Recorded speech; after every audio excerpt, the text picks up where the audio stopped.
ময়াহারের ভোগের খালি খাওয়া দাওয়া দেখো, লোকে লোকারণ। ভালো করে বানাবো? হ্যাঁ, এত সুন্দর দৃশ্য কোথাও দেখতে পাবা।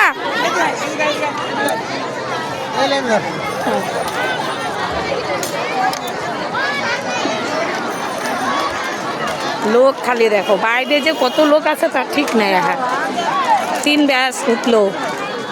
হ্যাঁ, 3 ব্যাসের এই অবস্থা, আরো যে কত ব্যাস হবো তার ঠিক নাই।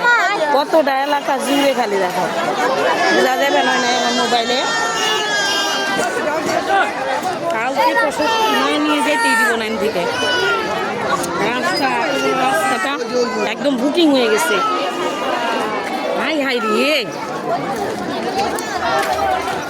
তাহলে তোমরাও চলে আসো, রাত 12টা পর্যন্ত খাওয়া দাওয়া চলবে। হ্যাঁ, প্রসাদ দিব, চিন্তা নাই।